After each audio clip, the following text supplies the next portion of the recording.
Okay, so you probably left off with me trying to get this wheel off. As you can tell, it is off. We did have a couple issues. So these threads on here are partially chewed up. These ones are stripped, so we're gonna have to replace both studs, which is gonna be a little tough. Earlier, I had a little bit of time to get under here and do the brake lines too. So I have a fresh brake line going back to here now, where it was pretty scary beforehand. And it runs all the way up to here, where we found a nice good spot for a connection.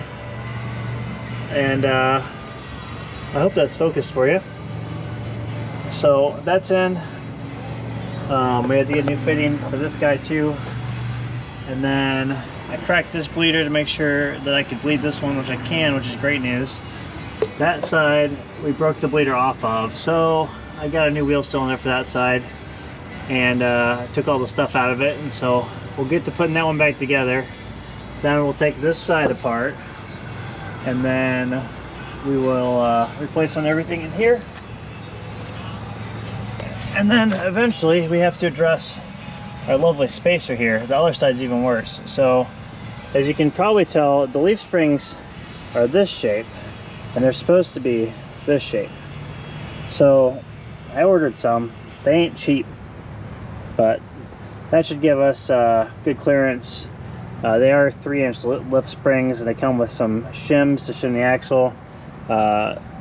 They get the block too, so we should have lots and lots of clearance once we get all this back together in here for wheel well and stuff. But it's a little tight to the leaf spring. There's probably 1 inch, but your rear wheels don't turn, at least they shouldn't, so we should be okay. But you can watch me go mess with some.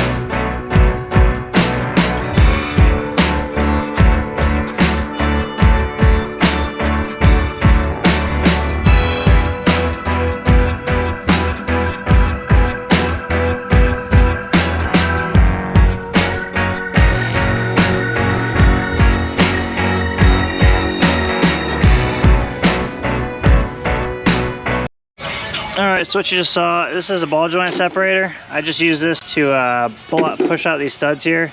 I figured I could try to hammer on them and stuff, but I've been pretty unsuccessful with that with rusty cars lately. So I saw this online, somebody had a good idea to use it. Works great, highly recommend it. And I used them the other way to push them back in.